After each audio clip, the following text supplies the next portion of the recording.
आणि यानंतरची बातमी नाशिकमधली आहे। नाशिक शहरातल्या ICICI होम फायनान्समध्ये दरोडा टाकण्यात आलेला आहे।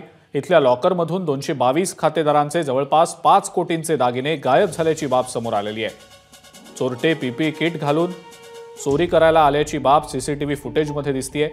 या सगळ्याचाच आढावा घेतलाय आमचे प्रतिनिधी प्रांजल कुलकर्णी यांनी। जुना गंगापूर नाका परिसरात असलेल्या ICICI होम फायनान्समधून तब्बल 4 कोटी 92 लाखांचे सोन्याचे दागिने जे आहेत ते चोरी झालेले आहेत।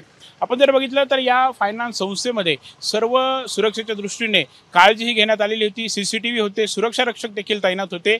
मात्र चोरांनी मागील बाजूस जाऊन जी मॅनेजरची मागील बाजू खिडकी आहेत ती खिडकीतून त्यांनी प्रवेश केला। विशेष म्हणजे हे जे 2 चोर होते त्यांनी PPE किट हे परिधान केलेले होते।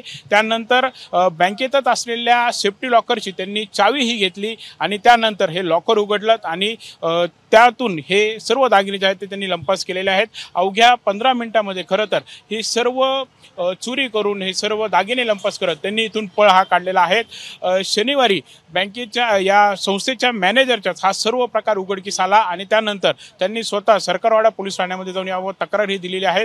पोलिसांनी घटनास्थळी येऊन CCTVच्या आधारे सध्या तपास सुरू केलेला आहे। एकंदरीतच आता या घटनेमुळे या ज्या खाजगी संस्था आहेत किंवा बँका आहेत यांचा सुरक्षेचा प्रश्न जो आहे तो ऐरणीवर आलेला आहे।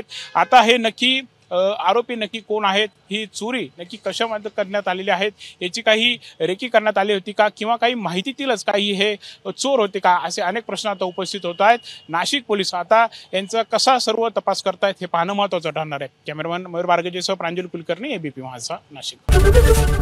ABP माझा, उघडा डोळे बघा नीट।